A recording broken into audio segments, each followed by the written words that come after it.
من الشيطان الرجيم بسم الله الرحمن الرحيم شهر رمضان الذي أنزل فيه القرآن صدق الله العلي العظيم وصدق رسول النبي الكريم আল্লাহ পাক রব্বুল আলামিনের দরবারে লাখ শুকরিয়া যে মাওলাই করিম আপনাকে আমাকে দয়া করে মায়া করে এখন পর্যন্ত হায়াতে রেখেছেন। ইতিমধ্যে বহুত মানুষ দুনিয়ার থেকে বিদায় হয়ে গেছে। যে মাওলাই করিম আপনাকে আমাকে সুস্থ রেখেছেন, বহুত মানুষ অসুস্থ অবস্থায় হসপিটালে, কেউ ঘরের মধ্যে, কিন্তু আল্লাহ পাক আপনাকে আমাকে দয়া করে মায়া করে সুস্থ রেখেছেন। শুকরিয়া মাওলাই করিমের, যে মাওলাই করিম সুস্থ রাখার পরেও রোজা রাখার তৌফিক দান করছেন। বহুত হাতির মতো স্বাস্থ্য, অনেক মোটা তাজা, শক্তির অভাব নেই, কিন্তু কপাল পরে রোজা রাখতে পারে না। অথচ অনেক দুর্বল মানুষ। এই তরবিয়াতে এমন কিছু মানুষ আছে যারা একেবারে দুর্বল, অসুস্থ, কিন্তু রোজা ছাড়ে না। কি বুঝলাম? রোজা রাখে আল্লাহ পাকের তৌফিক ছাড়া হয় না। যদি নিজের ইচ্ছে রোজা রাখতে পারতাম, তাহলে ওই মোটা তাজা হাতির মতো স্বাস্থ্য ও রোজা রাখতে পারে নেই। অথচ এই ব্যক্তি এত দুর্বল, সে রোজা রাখলো কিভাবে? নিশ্চয়ই আল্লাহ পাকের রহমত, আল্লাহ পাকের দয়া ব্যতীত আসলে আমরা কেউ ইবাদত করতে পারতাম না। শুকরিয়া মাওলাই করিম, যে মাওলাই করিম আপনাকে আমাকে রোজা রাখার তৌফিক দান করছেন। শুকরিয়া মাওলাই করিমের, যে মাওলাই করিম রোজা রাখার মতো সুস্থ এক পরিবেশে আপনাকে আমাকে নিয়ে আসছেন।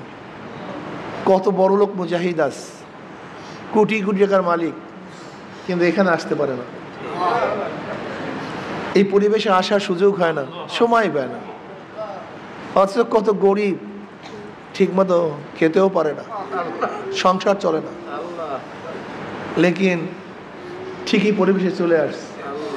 ভাই, ইবাদত একটা ভিন্ন জিনিস। এবাদতের তৌফিক মিলা ভিন্ন জিনিস। এটার সাথে কলবের সম্পর্ক, যেই কথা বলতেছিলাম, আসলে মূল ব্যাপার হলো কলব। কলব ছাড়া কোনো কিছুই করা সম্ভব না। যার কলবটা ঠিক হয়ে যায় তার সব কিছু ঠিক হয়ে যায়। যার কলবটা বক্র হয়ে যায় তার কোনো কিছুই ঠিক থাকে না, সব কিছু নষ্ট হয়ে যায়। আর এই কলবকে ঠিক করা বহুত কঠিন, বহুত মুসিবত। যে মুসিবতের শেষ নাই, সীমা নাই, অনেক মুসিবত কলবকে ঠিক করা। এর জন্য আল্লাহ পাক রব্বুল আলামিন কলবকে ঠিক রাখার জন্য বহুত পদ্ধতি প্রক্রিয়া আমাদেরকে বাতাইছেন। কোরআন ও হাদিসের মধ্যে বহুত ঔষধ আসছে। বুজুর্গানে দিন সাধনা করে, চেষ্টা করে বহুত পথ মত, দর্শন, রাস্তা আমাদেরকে বাতাইয়া দিয়েছেন। এইভাবে চললে হয়তো কলব ঠিক হওয়ার আশা করা যায়। যে মাওলাই করিম আপনাকে আমাকে রোজা রাখার তৌফিক দান করছেন, সুন্দর এক পরিবেশে এসে রমজান মাসে রোজা পালন করার তৌফিক দান করছেন। আবার যে মাওলাই করিম আলেম ওলামা, তোলাবা, রোজাদার, জাকিরিন, শাকিরিন, আবিদিন, সালিহিন, সোহবত, সবচেয়ে দামি সোহবত।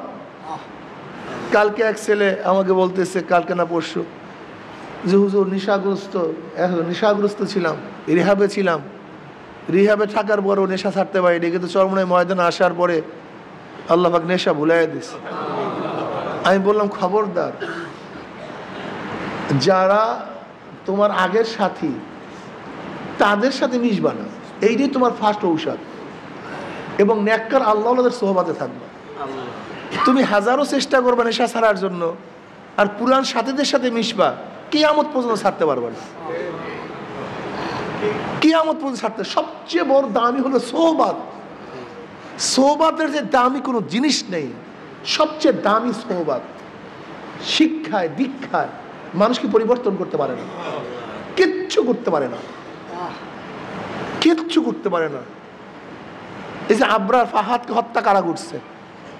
ইউনিভার্সিটি বুয়েটের ছাত্ররা, অনেক মেধাবী, কিন্তু সোহবাতের কারণে খুনি হয়ে গেছে। জাহাঙ্গীর ইউনিভার্সিটিতে 100 ধর্ষণ কারবারে সেঞ্চুরি কারা পালন করছে? মেধাবী শিক্ষিতরা।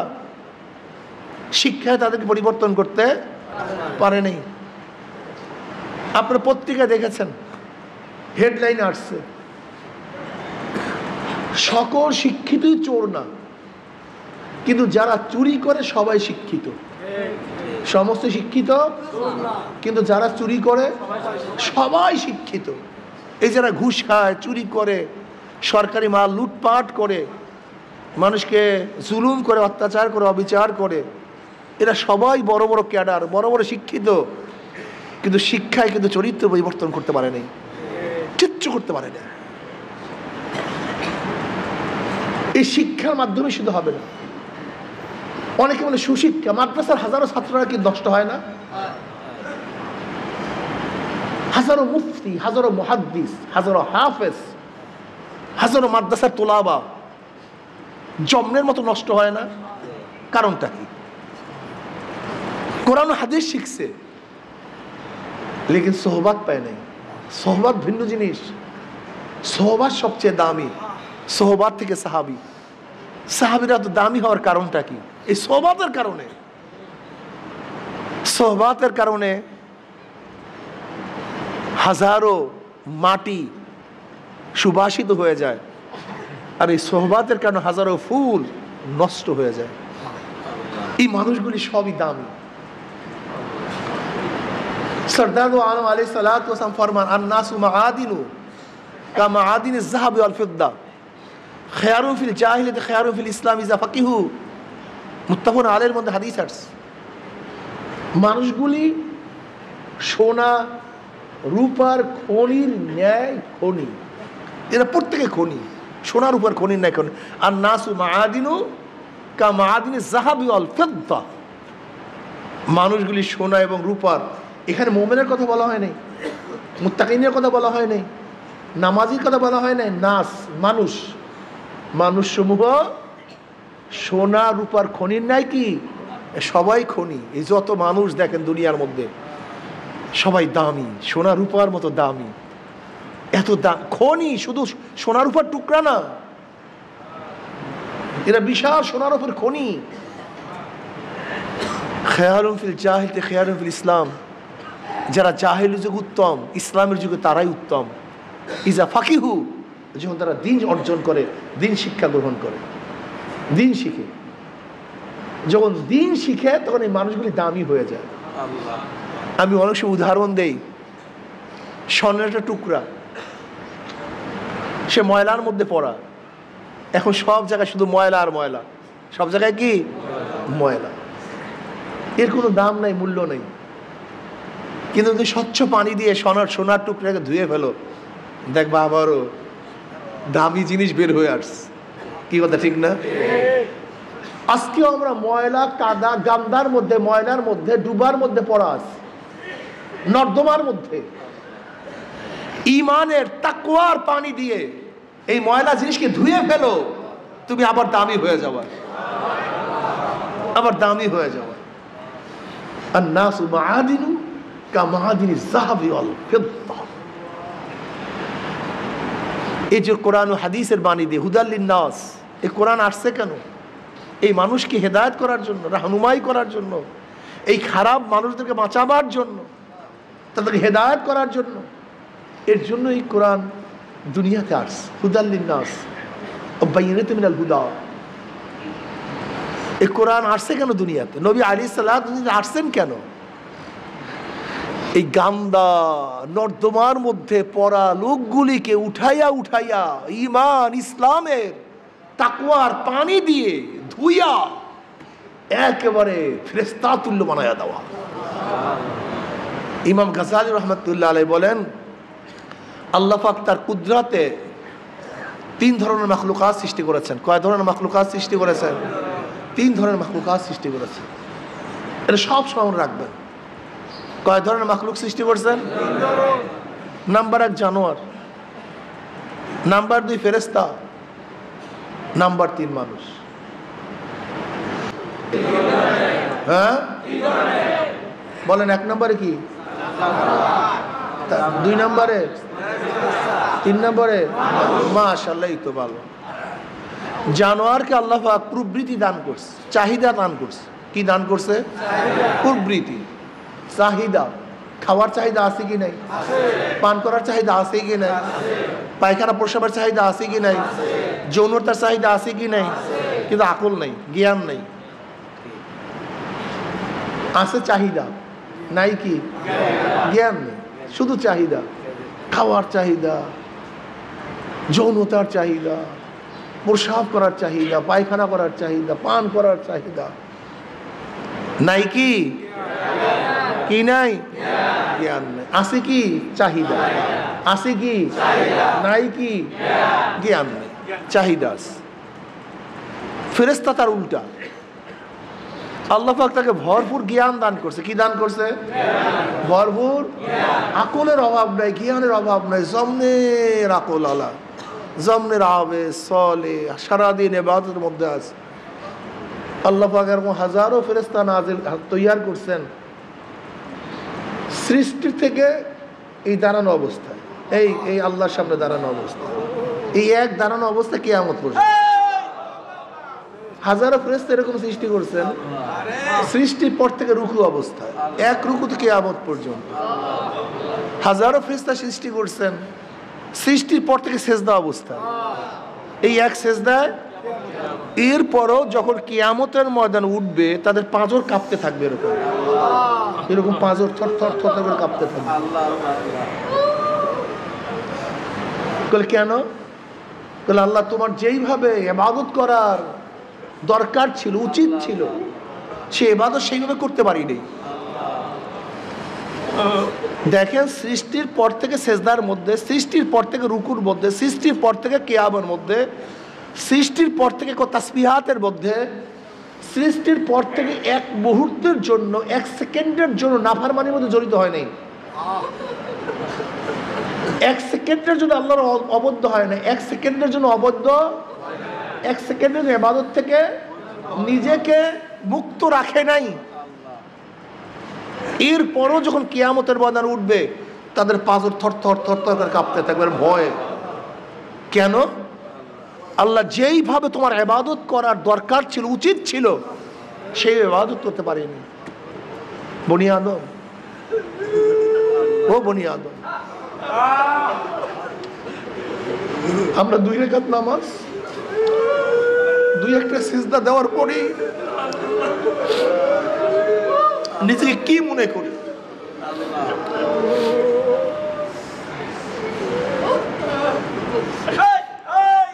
আসলে দেখেন, গবেষণার বিষয় আছে, চিন্তার বিষয় আছে, প্রত্যেকটা জায়গায় বহু চিন্তার বিষয় আছে। আফালা তাতাফাক্কারুন, আফালা তাকিলুন, আফালা তুবসিরুন। আল্লাহ পাক বারবার কালামে পাকের মধ্যে ফরমান, আফালা তাতাফাক্কারুন, তোরা কি চিন্তা করো না? আফালা তাকিলুন, তোদেরকে জ্ঞান নাই, তোদেরকে আকল নাই। আফালা তুবসিরুন, তোরা কি কিছু দেখোস না? কিচ্ছু দেখোস না। আসলে ভাই দেখেন,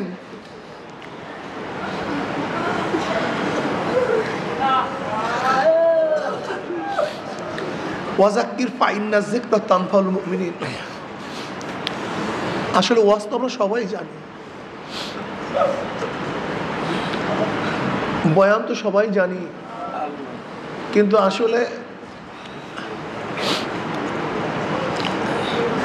আলোচনার মাধ্যমে আবার জানা জিনিসের মধ্যে নতুনত্ব পয়দা হয়।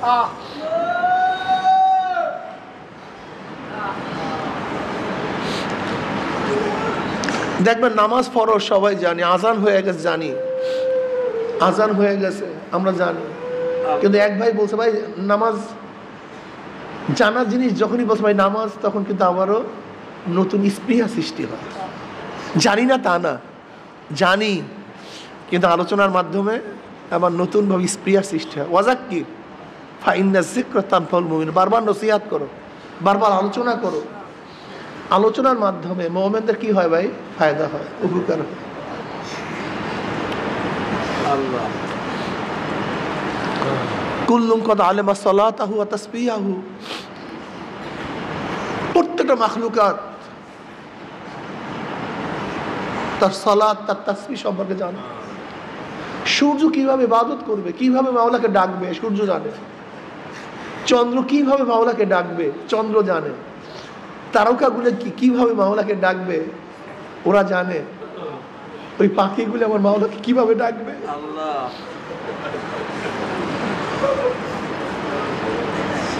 হাদিসের মধ্যে আসছে, যেই বাড়িতে জানোয়ার থাকে, মুরগি থাকে, পাখি থাকে, সেই বাকির আল্লাহর রহমত নাজেল হতে থাকে। বলে কেন? ওই পাখিগুলো সবসময় মাওলাকে ডাকতে থাকে। বিশ্বাস করেন, আমার রুমের ভেন্টিলেটরের মধ্যে চড়ুই পাখি বাসা করছে। আমি তো সাধারণত ফজরের পর ঘুমাই, এত ডিস্টার্ব করে। আমি আবার চিন্তা করলাম, যাক ডিস্টার্ব একটু করে করুক, যেহেতু ঘরের মধ্যেই আছে, ওরা সবসময় বলে জিকিরই করতে থাকে, ওরা তো জিকিরই করতে থাকে। পাখিগুলি জিকির করে। ইমাম গাজালি রহমতুল্লাহ আলাই দেখছি একটা ঘটনা বয়ান করছেন, হাদিসে তো উদ্ধৃতি দিয়েছেন যে মাখলুকাতের জীবন হলো জিকির। মাখলুকাতের জীবন কি? হায়াত হলো জিকির। যতক্ষণ তারা জিকির করতে থাকবে তত হায়াত পাবে, আর যখন জিকির বন্ধ হয়ে যাবে তখন তারা মারা যাবে। হাদিসের মধ্যে নবী আলাইহিস সালাতু ওয়াস সালাম ফরমান, মাসালুল্লাযী ইয়াযকুরু রাব্বাহু ওয়াল্লাযী লা ইয়াযকুরু রাব্বাহু মাসালুল হাইয়্যি ওয়াল মাইয়্যিত। যারা জিকির করে তারা জিন্দা, বুখারীর মধ্যে রওয়ায়াত আছে। যারা জিকির করে তারা জিন্দা, আর যারা জিকির করে না তারা মৃত্যু। আল্লামা মিরিক রহমাতুল্লাহ আলাইহি, আল্লামা মিরিক রহমাতুল্লাহ আলাইহি বহুত বড় একজন বুজুর্গ ছিলেন, বহুত বড় বুজুর্গ ছিলেন। তার বুজুর্গির মাপকাঠি হলো, তার বুজুর্গি হলো, তিনি যা স্বপ্ন দেখতেন সেই স্বপ্ন বাস্তবায়ন হইত। যে স্বপ্ন দেখতেন সেটাই বাস্তবায়ন হয়ে যেত। এটা তো একটা কারামত। কারামতুল আউলিয়া হাক্কুন, ওলিদের কারামত, এটা সত্য। তা আল্লামা মিরিক রহমাতুল্লাহ আলাইহি আর একজন বুজুর্গর সাথে দেখা করার জন্য রওনা করছে। দেখেন, বুজুর্গরা সোহবাত এখতিয়ার করে। এক বুজুর্গ আর এক বুজুর্গের সোহবাতে যায়। প্রত্যেক বুজুর্গের রং ঢং ভিন্ন, তাদের মধ্যে আল্লাহ পাক যোগ্যতাও ভিন্ন দান করছেন। এক বুজুর্গ আর এক বুজুর্গের কাছে গেলে এমনি তাদের মধ্যে ফায়দা হয়। তা যাই হোক, রওনা করছেন। তা তৎকালীন সময় তো আর গাড়ি, প্লেন বা ট্রেনের কোনো সফর ছিল না। ঘোড়ায় উঠে হেঁটে হেঁটে যেতে হইতো, অনেক কষ্টের সফর। তা রওনা করছেন, যাইতেছেন, পথের মধ্যে ঘুমাইতেছেন। তা যাবে বুজুর্গর কাছে যাওয়ার আগে, এক মঞ্জিল বা কিছু আগে তিনি শুয়ে আছেন, ঘুমাইতেছেন। হঠাৎ স্বপ্নে দেখেন সেই বুজুর্গ মারা গেছে। যার সাথে দেখা করার জন্য যাবে সে মারা গেছে। এই ওয়াকিয়াটা বয়ান করছিলেন খায়রাবাদী সাহেব রহমাতুল্লাহ আলাইহি, দামাত বরকাতুহুল আলিয়া, যে দেওবন্দের প্রধান মুফতি। তিনি কিন্তু এই ঘটনা বয়ান করছিলেন, এই চরমনাই ময়দানে বয়ান করছিলেন, মনে আছে। তো দেখছি সেই বুজুর্গ মারা গেছে। এখন ওনার কারামত কি ছিল? উনি যে স্বপ্ন দেখে সেইটাই সত্য। তো উনি স্বপ্ন দেখছেন বুজুর্গ কি করছে? মারা গেছে। তারা নিশ্চয়ই সে কি দুনিয়াতে নেই। এখন চিন্তা করছে, এত দূরে আসলাম অথচ তাকে পাইলাম না, তার সান্নিধ্য অর্জন করতে পারলাম না, তার সোহবাত এখতিয়ার করতে পারলাম না, কি করি? এখন ফিরে যাবো এত দূর আসার পরেও।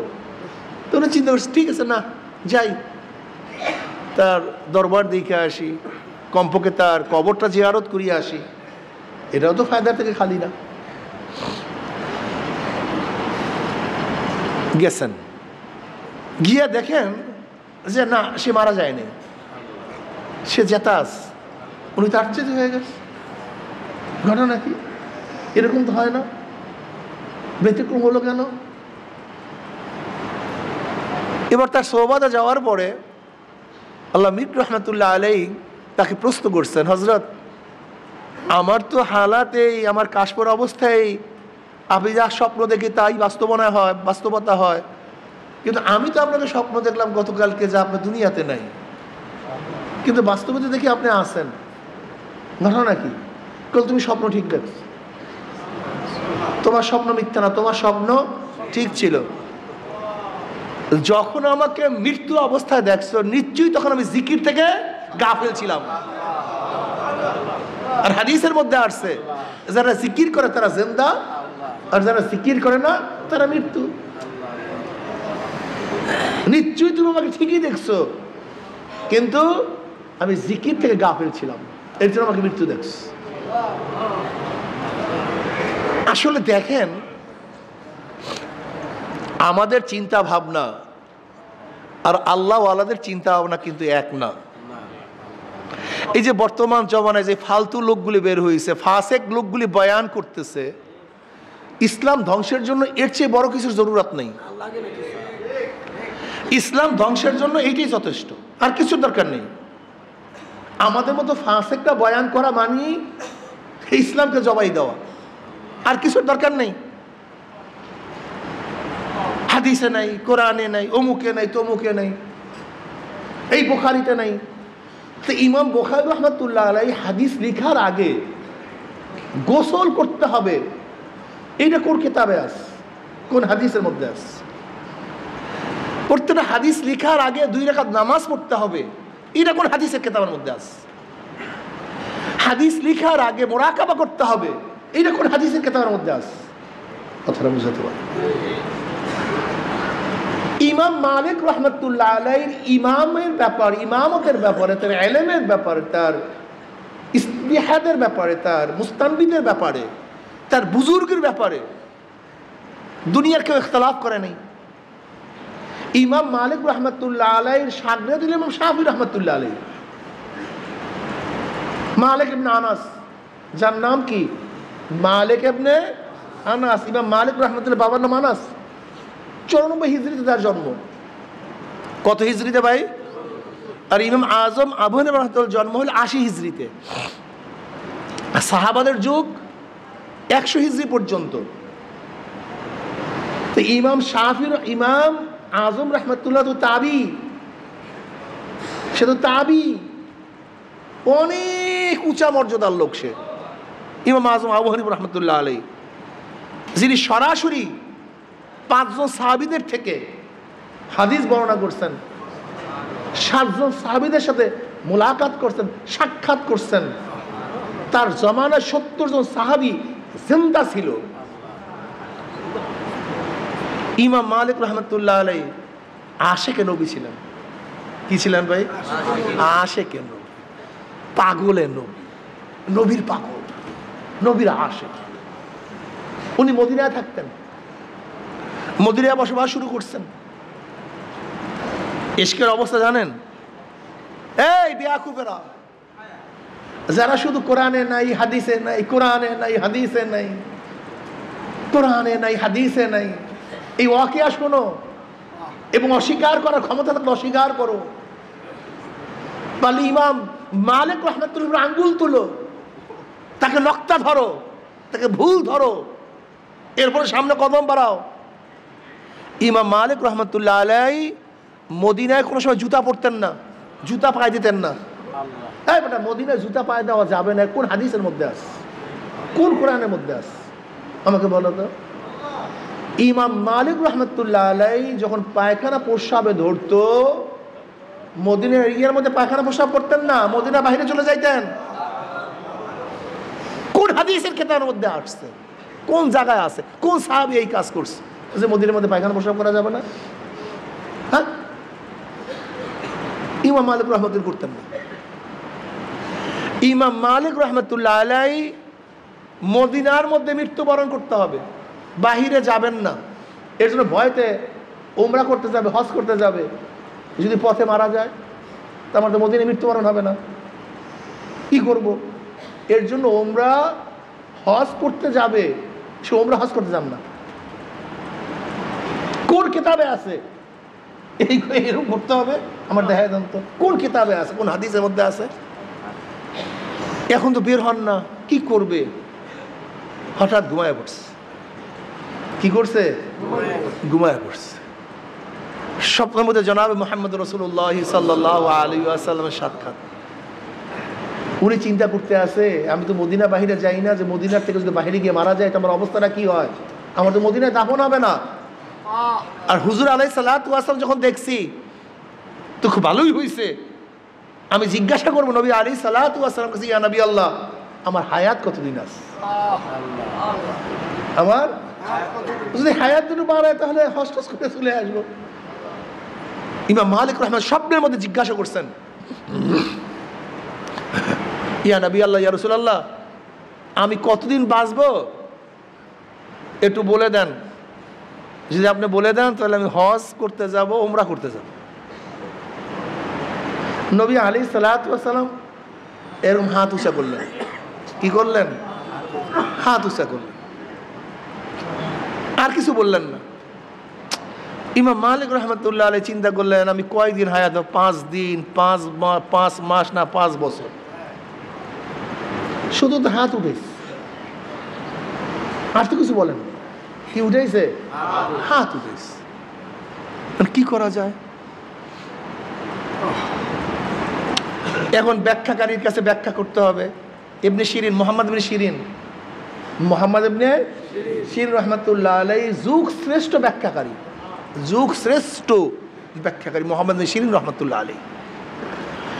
ইমাম মালিক রহমতুল্লাহ আলাইহি তিনি তো ইমাম, বহুত বড় মুহাদ্দিস, মুহাদ্দিসে ফুকাহা, ফুকায়ে মুহাদ্দিসিন আর মুহাদ্দিসে ফুকাহা, এই দুটোর মধ্যে পার্থক্য আছে।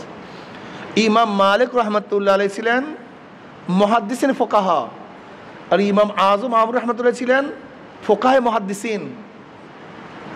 মুহাদ্দিসিন ফুকাহা হলো যাদের হাদিস গালেব, ফিকহ মাগলুব,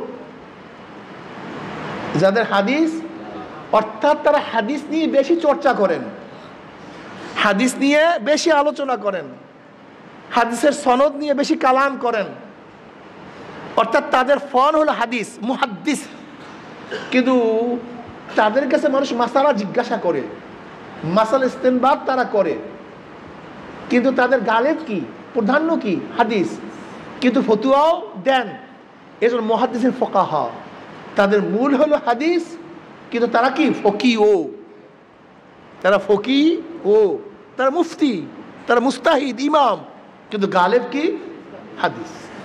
আর ফুকাহে মুহাদ্দিসিন মানে যাদের গালেব হলো ফতুয়া, যারা ফতুয়া নিয়ে বেশি কাজ করেন, কিন্তু তারাও মুহাদ্দিস, কিন্তু মুহাদ্দিসের কালাম তারা কম করেন, জরাহ এবং তাদিনের কাজ কম করেন, সনদ নিয়ে আলোচনা কম করেন, কিন্তু জানেন না তা না, জানেন না তা না।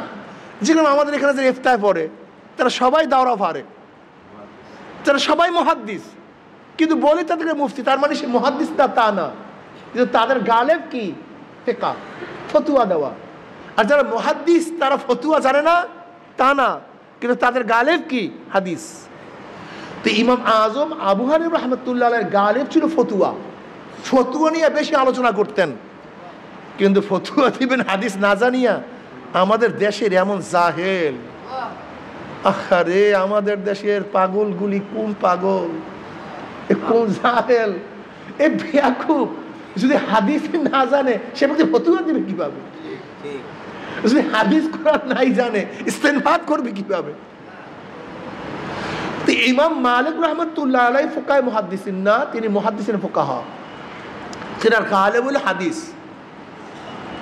ইমাম মালিক রহমতুল্লাহ আলাইহি জমানের ইমাম, তো উনি একটু চিন্তা করছেন, আমি হাদিস মানে স্বপ্নের ব্যাখ্যাটা আমি অন্য কাউকে পাঠাইয়া জিজ্ঞাসা করি।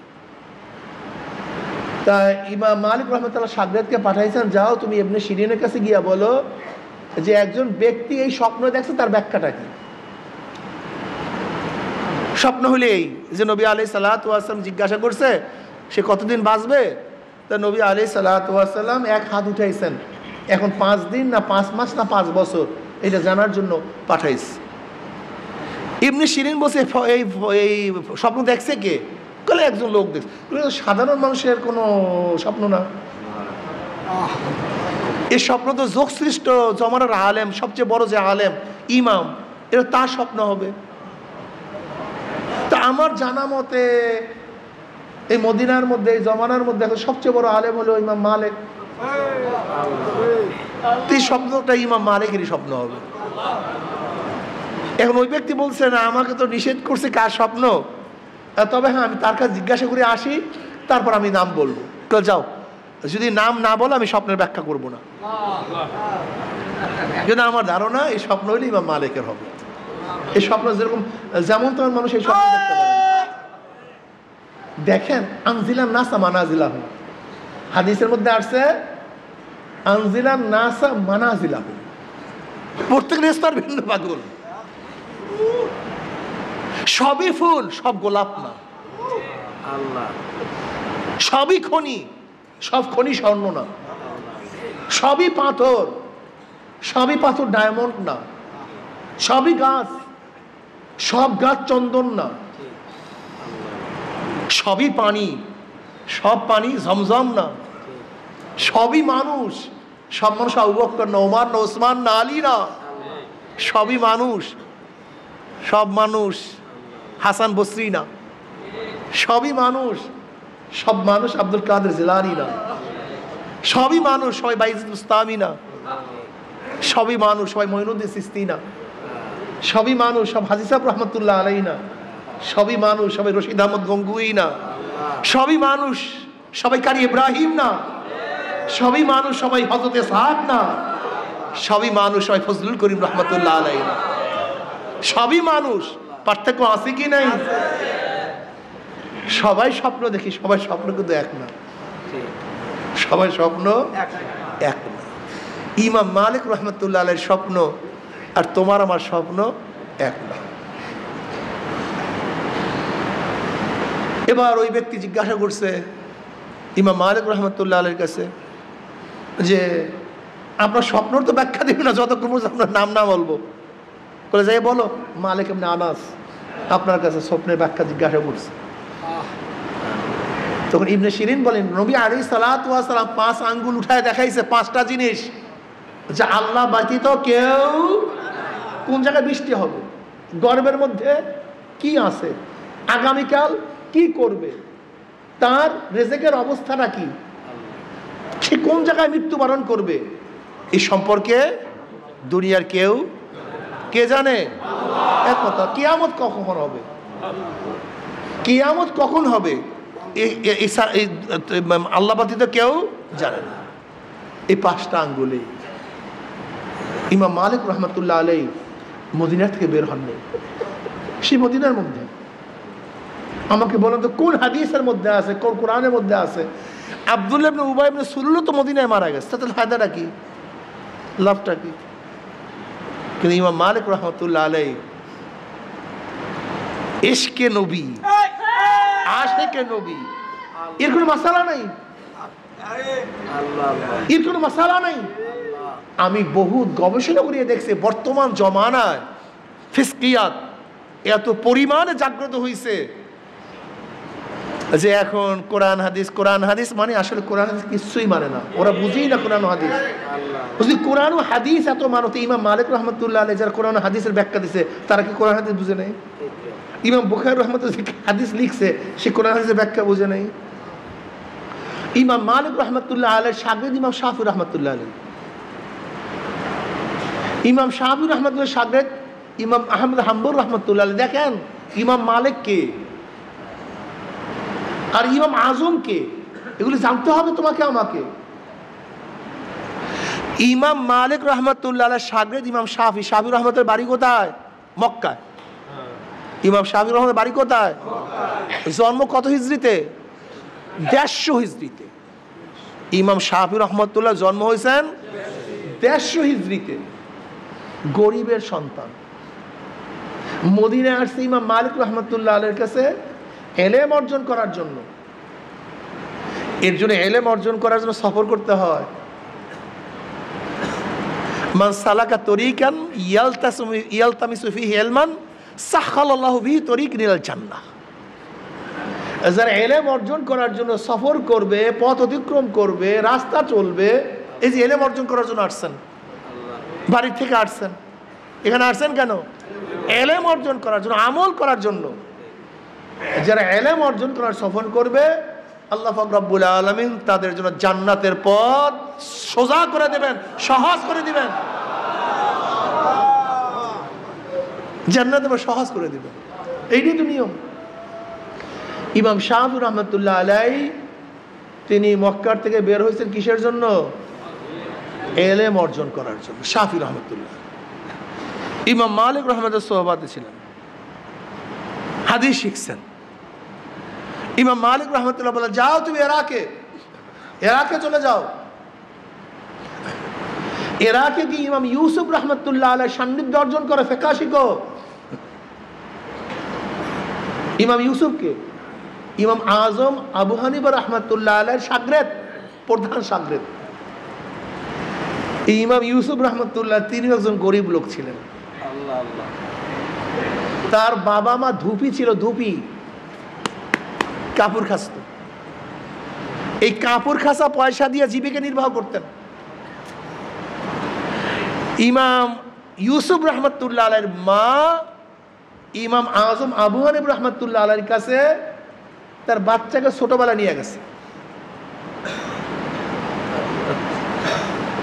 জওহারি স্বর্ণ চিনতে ভুল করে না।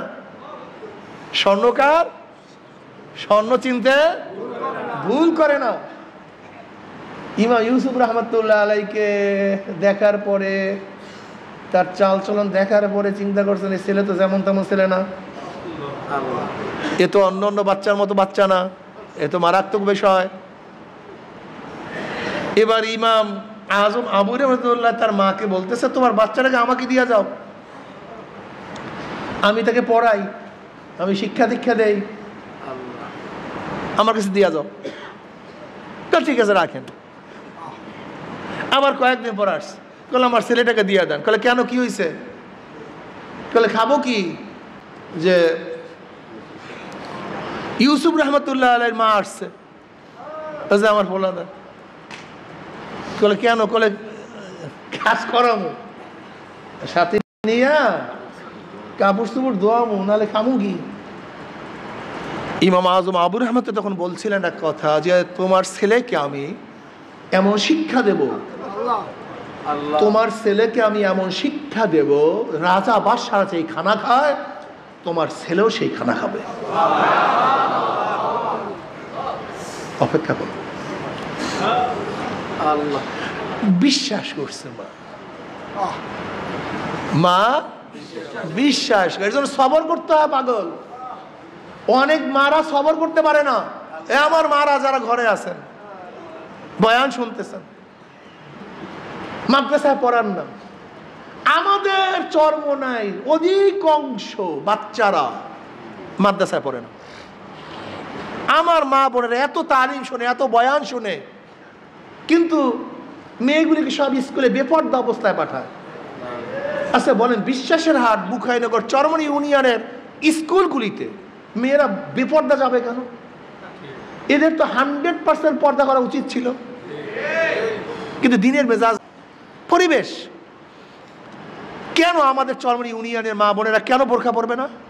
কেন? কারণটা কি? স্কুলের কোন মেয়েরা, আমাদের এই বিশ্বাসেরা সব তো আশেপাশের, আমাদের এই 7 নম্বর ওয়ার্ডেরই বেশি ছাত্রছাত্রী বোরকা পরে না। এই যে রাজার সোয়ার আমাদের নাকের দরজায় জবেদিল স্কুল, বোরকা পরে না। বুখাইনগর বোরকা পরে না। কারণটা কি? রাজার সোয়ার বোরকা পরে না, চরকলা বোরকা পরে না, সব মেয়েগুলি বোরকা ছাড়া। আমি চিন্তা করলাম ঘটনা কি, চরমনাই ইউনিয়নের অবস্থা খারাপ কেন? যেই যুগের মানুষ যত বেশি খারাপ হয়েছে ওই যুগে ওই সময় আল্লাহ পাক নবী নাযিল করছে, নবী পাঠাইছে। এদের কলম যে কত বক্র আপনি চিন্তা করতে পারবেন না। এই আশেপাশের আপনি জানেন এদের কলম কত বক্র, কত খারাপ, কত মারাত্মক, মারাত্মক। সবর করে না। ওই ইউসুফ রহমতুল্লাহ আলাইহির মা যদি সবর না করতেন, ওই ধোপাকড়িতে লাগাই দিতেন, এর নামও দুনিয়ার কেউ জানতো না, কেউ নামও জানতো না। কি জানতেন নাম? কিন্তু ইমাম ইউসুফ রহমতুল্লাহ আলাইহি, ইমাম আজম আবু রহমতুল্লাহ সান্নিধ্যে ছিলেন। ইমাম আজম আবু হানিফা রহমতুল্লাহ বহুত বড় ব্যবসায়ী ছিলেন, ধনী ছিলেন, ব্যবসায়ী ছিলেন। তারা নিজের পয়সা দিয়ে ইমাম ইউসুফকে পড়াইছেন। ইমাম ইউসুফ রহমতুল্লাহ আলাইহি কাজী ছিলেন, বহুত বড় চিফ জাস্টিস। শুধু চিফ জাস্টিস ছিলেন না, তিনি হাজারো আইন প্রণয়ন করছেন, আইন প্রণয়ন করছেন, প্রবক্তা। আইন লিখতেন, আইন বানাইতেন, কোরআন হাদিসের মাধ্যমে ইস্তেনবাত করতেন। ইউসুফ রহমতুল্লাহ আলাইহি এক বাদশার দরবারে, বাদশাহ তাকে তার প্রয়োজনে নিছে মাসালা হল করার জন্য, পরামর্শ চাওয়ার জন্য। তার শাহী দরবারে, বাদশাহী খানা, ইমাম ইউসুফ রহমতুল্লাহ আলাইহি তখন এই কথাটা বলেছিলেন, আমার ওস্তাদ বলেছেন তোমাকে আমি এমন শিক্ষা দেব, তুমি এমন খানা খাওয়া যারা বাদশারা খায়। আজকে সেইটাই বাস্তবতা ঘটল। কথাটা বুঝাতে পারছি? তো ইমাম শাফি রহমতুল্লাহ আলাইহি ইমাম মালিক রহমতুল্লাহ আলাইহির কাছে হাদিস শিক্ষার পরে ইমাম মালিক রহমতুল্লাহ আলাইহি বলেন, যাও তুমি ইউসুফের কাছে যাও ইরাকের মধ্যে, সেখানে গিয়ে ইলমে ফিকহ শিক্ষা গ্রহণ করো। আল্লাহর কি করিশ্মা, ইমাম শাফি রহমতুল্লাহ আলাইহি সেখান থেকে আসতে আসতে ইমাম ইউসুফ রহমতুল্লাহ দুনিয়াতে নেই, তিনি দুনিয়ার থেকে বিদায় হয়ে গেছেন। সেখানে বসতেন কে? ইমাম মোহাম্মদ রহমতুল্লাহ আলাইহি, ইমাম আজম আবু হানিফা রহমতুল্লাহ আলাইহি, আর একজন শাগরেদ ইমাম মোহাম্মদ রহমতুল্লাহ আলাইহি, তিনি সেখানে বসছেন, সেখানে তিনি বসছেন। ইমাম শাফি রহমতুল্লাহ আলাইহি ইমাম মোহাম্মদ রহমতুল্লাহ আলাইহি শিষ্য হলেন, ছাত্র হলেন। ইমাম শাফি কিন্তু ইমাম মোহাম্মদ রহমতুল্লাহ ছাত্র, আর ইমাম মোহাম্মদ রহমতুল্লাহ ইমাম আজম আবু হানিফা রহমতুল্লাহর ছাত্র। অথচ আমাদের দেশের জাহেলরা কি বলে? ইমাম আজম তিনি হাদিস জানেন না। আস্তাগফিরুল্লাহ।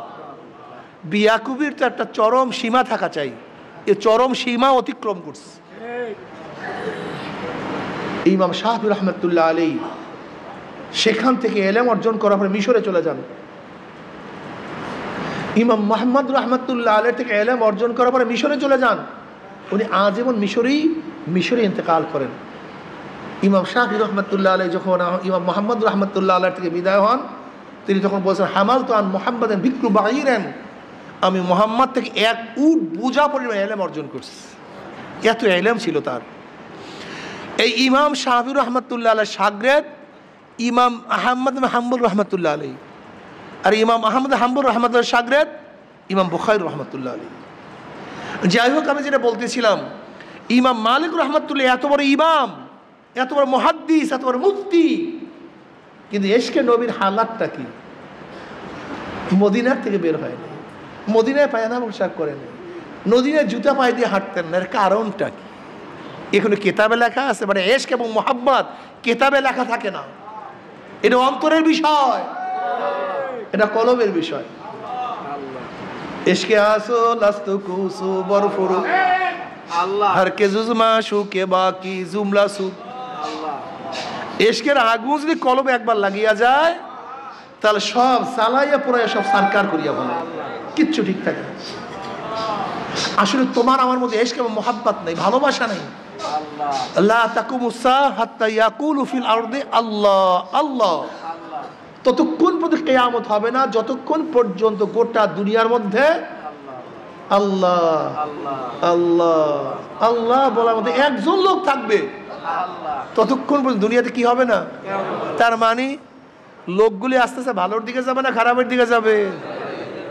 কথা কয় না, ভালোর দিকে না খারাপের দিকে? তো বর্তমানে আমরা যে ফতুয়া টতুয়া বয়ান করা শুরু করি, জাহান্নামে যাওয়ার জন্য অন্য জায়গায় দরকার নেই, তো এই যথেষ্ট। বর্তমানে আমাদের বক্তারা যা সমস্ত কাজ করি, যা শুরু করছি, দলগুলি যা কাজ শুরু করছে, বর্তমানে হাজারো ইসলামী দল ইসলামের নামে যা শুরু করছে, আল্লাহ আশ্চর্য হয়ে যায়। এই যদি ইসলাম হয়, তা গায়ের ইসলাম কি? এটি ইসলাম হয়, ইসলামের ধ্বংসের আলামত কি? এটি ইসলাম হয়, তাই ইসলামের কিয়ামতের আলামতটা কি? দেখেন চরমনায় মুজাহিদরা সংখ্যা আস্তে আস্তে কমতে থাকবে, বাড়বে না। ইসলামের মুসলমান মোহাম্মদের সংখ্যা আস্তে আস্তে বাড়বে না। সতর্ক থাকিয়েন, জানোয়ারের পাল হয়েন না, মহিষের পাল হবেন না। একটা মহিষ সামনে যায়, পিছনে সমস্ত মহিষ যায়।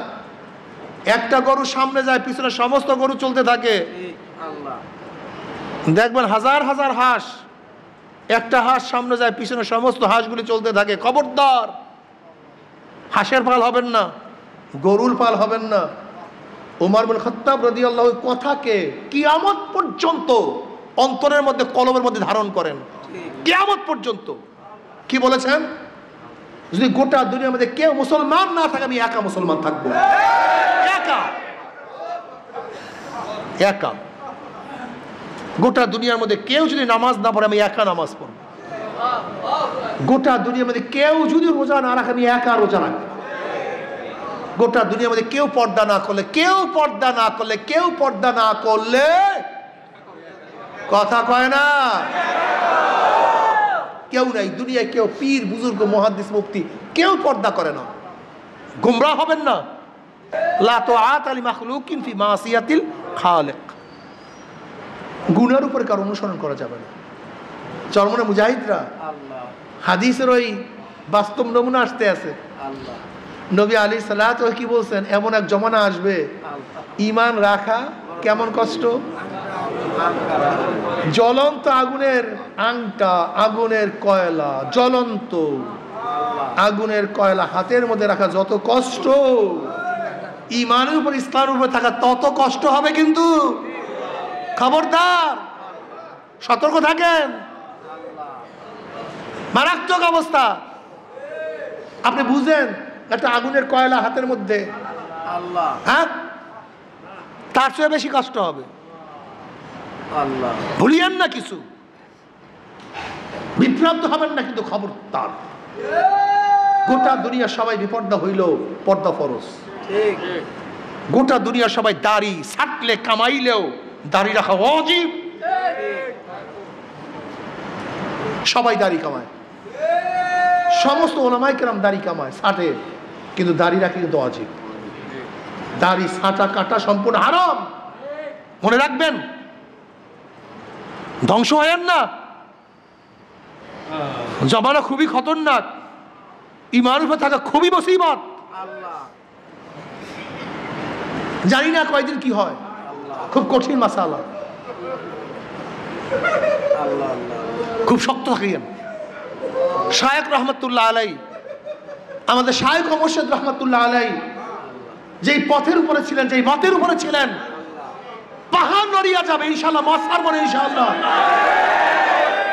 কেন মৃত্যুর পরে এখন আর নতুন ভাবে তার নতুন কিছু করার নেই। তিনি যা করছেন আমরা দেখছি শরিয়া সম্মত, এর জন্য এই কথা বললাম।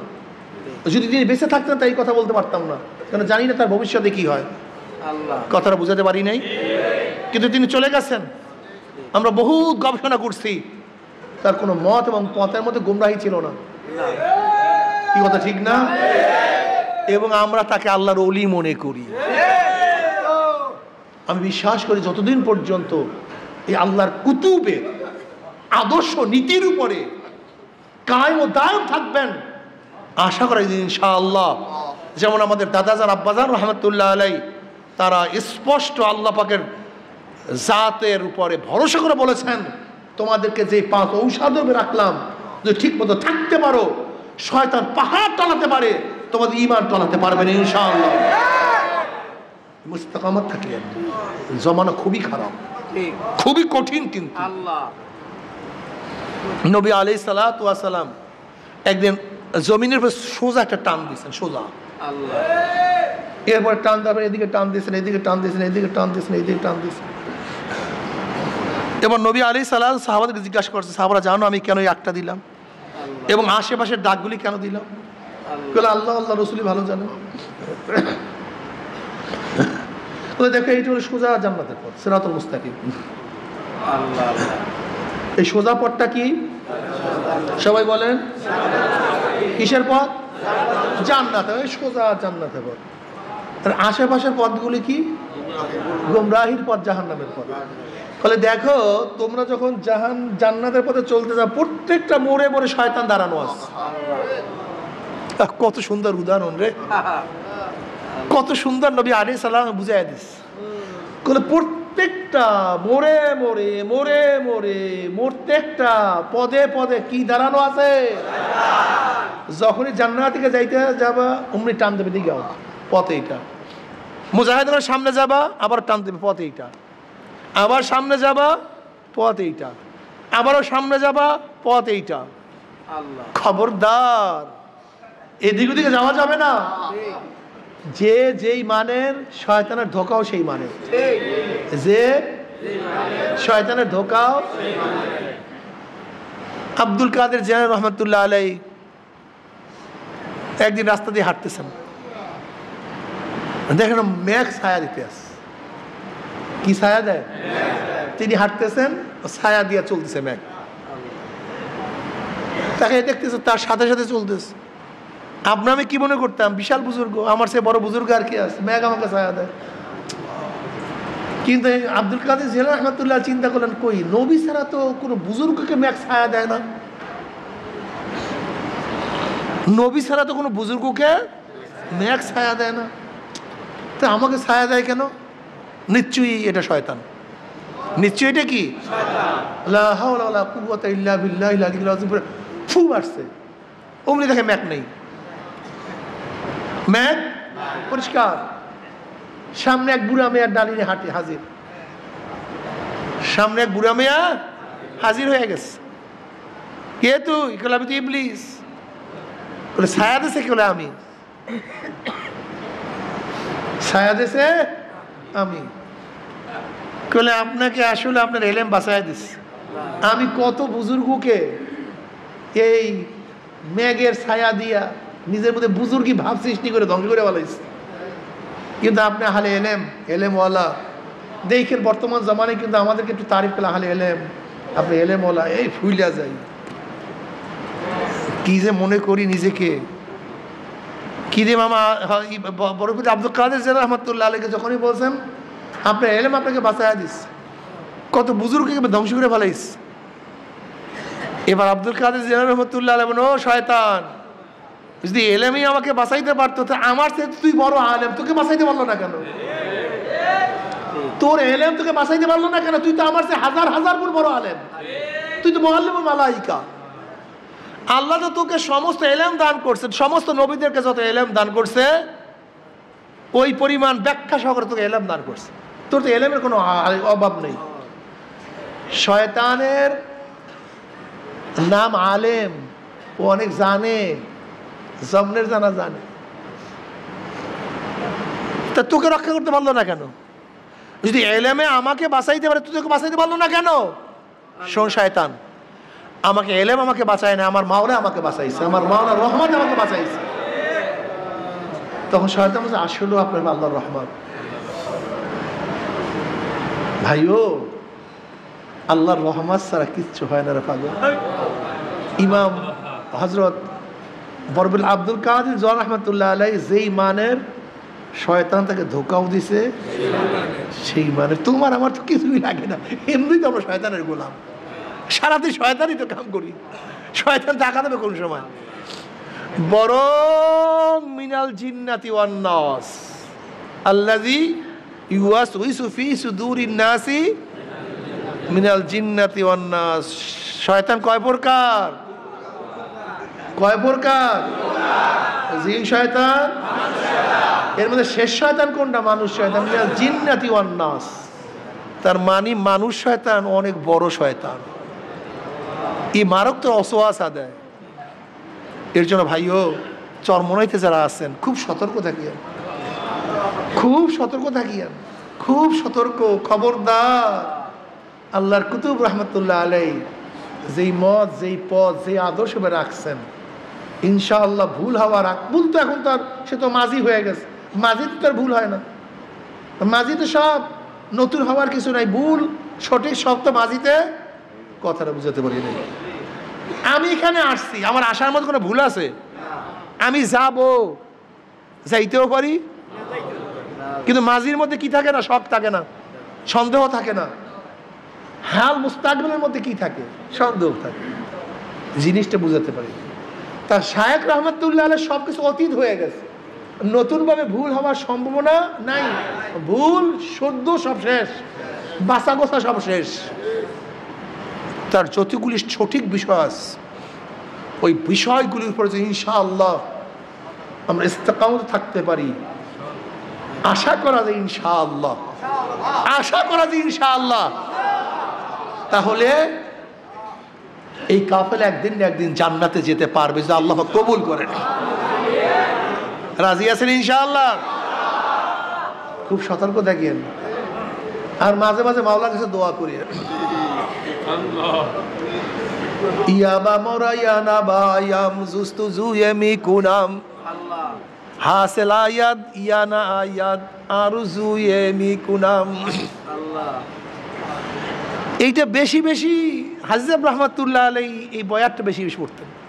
হাজী সাহেব রহমতুল্লাহ আলাইহি, হাজী ইমদাদুল্লাহ মুহাজিরে মক্কি রহমতুল্লাহ আলাইহি বারবার বলতেন, ইয়াবা মোরায়ানা বায়াম জুস্তু জুয়েমি কুনাম হাসিলা ইয়াদ ইয়ানা ইয়াদ আরজু এমি কুনাম। মাওলা ধরা দাও অথবা নাই দাও, আমার ডাকে সাড়া দাও অথবা নাই দাও, আমাকে কবুল করো অথবা নাই করো, মাফ করো অথবা নাই করো, আমি তোমার দরজার নখ ছাড়বো না, করতেই থাকবো।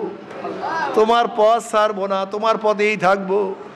তোমার ডাক ছাড়বো না, তোমাকে আল্লাহ বলিয়া ডাকতে থাকবো। ইয়াবা মুরায়ানা বায়াম জুস্তু জুয়েমি কুনাম হাসলা ইয়াদিয়ানা ইয়াদার জুয়েমি কুনাম। যিকরুল মুহাব্বতি ইয়া মাওলা ইয়া ইয়াসকারানি ওয়া হাল রাআইতা মুহিব্বান গায়রা সাকরানি। আল্লাহ মাওলার মহব্বতে দেখবো তোমাকে পাগল করিয়া দিবে, মাওলার মহব্বতে তোমাকে বেহুশ করিয়া ফেলাইবে, মাওলার জিকির তোমাকে অস্থির করিয়া ফেলাইবে।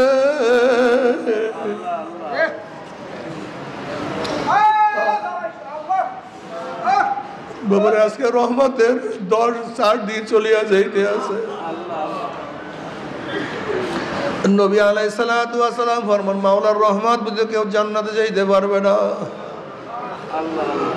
সাহাবারা বলেন, ইয়া নবী আল্লাহ, আপনি বলে আমিও না, আমিও না। হে আমার যুবক বাবারা, এ আমার মুরব্বী বাবারা, আমার পর্দার মা বোনেরা, যদি নবী আলাইহিস সালাতু ওয়াস সালাম মাওলার রহমত বুঝে জান্নাতে যাইতে না পারে, তোমার আমার উপায় কি? তোমার আমার ইয়া আরহামার রাহিমিন, ইয়া আরহামার রাহিমিন। রহমতের 4 দিন চলিয়া যাইতে আছে, যাই না রহমত পাইলাম কি পাইলাম না। আজকে রমজানের 4 দিন চলিয়া যাইতে আছে, যাই না গুনাহ খাতা মাফ করাইতে পারলাম কি পারলাম না। আজকে রমজানের 4 দিন চলিয়া যাইতে আছে, যাই না জাহান্নাম থেকে নিজেকে মুক্তি করতে পারলাম কি পারলাম না। আমার জন্য দোয়া চাই, আমিও দোয়া করি, বেশি বেশি দোয়া করি। আল্লাহ পাক যদি কবুল করেন, আল্লাহ যেন রমজান মাসে কবুল করে, আল্লাহ যদি কবুল করেন রমজান মাসে শুক্রবারে কবুল। আল্লাহুম্মা আমিন, আল্লাহুম্মা আমিন। আল্লাহ যখন কবুল করবে ঈমানের সাথে কবুল করিও, আল্লাহ যখন কবুল করবে ঈমানের সাথে কবুল করি। আল্লাহ আল্লাহ যখন কবুল করবে ঈমানের সাথে কবুল করবে।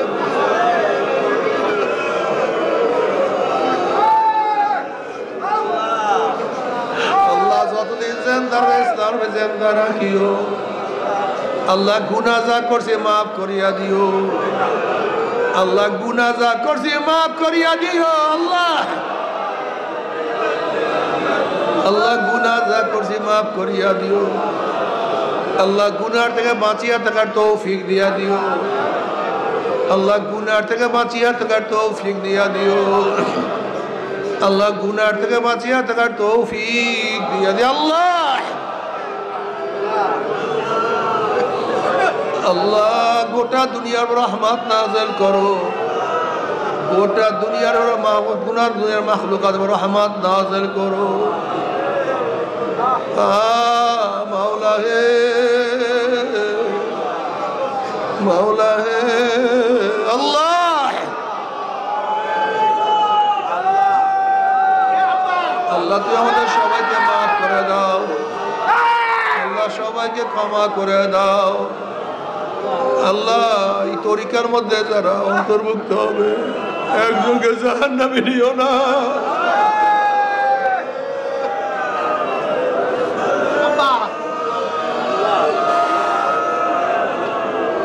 রশিদ আহমদ গঙ্গুই রহমাতুল্লাহ আলাই কাবা শরীফের সাথে মাথা টাকার দোয়া করে 3 দিন পরে বলে আলহামদুলিল্লাহ মাওলা আমার দোয়া কবুল করছে। বলে কি দোয়া? বলে মাওলার কাছে দোয়া করছি, মাওলা হে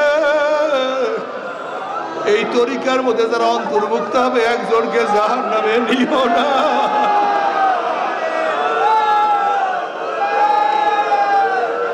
মাওলা আমার দোয়া কবুল করছে। আল্লাহ একজনকে জাহান্নামে নিও না।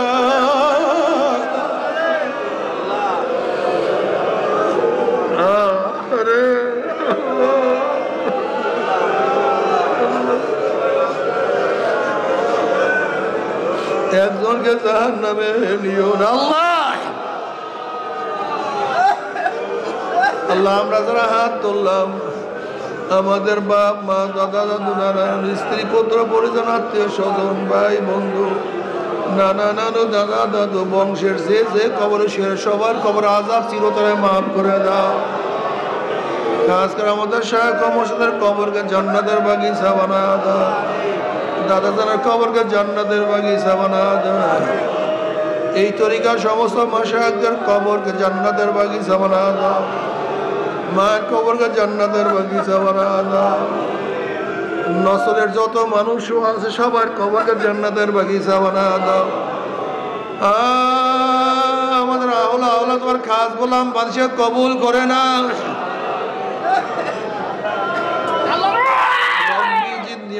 ربي يسر ولا تؤثر وتمم بالخير رب ارحمهما كما ربياني صغيرا وصلى الله تعالى على خير خلقه محمد وآله وأصحابه وأزواجه وأتباعه أجمعين وارحمنا معهم برحمتك يا أرحم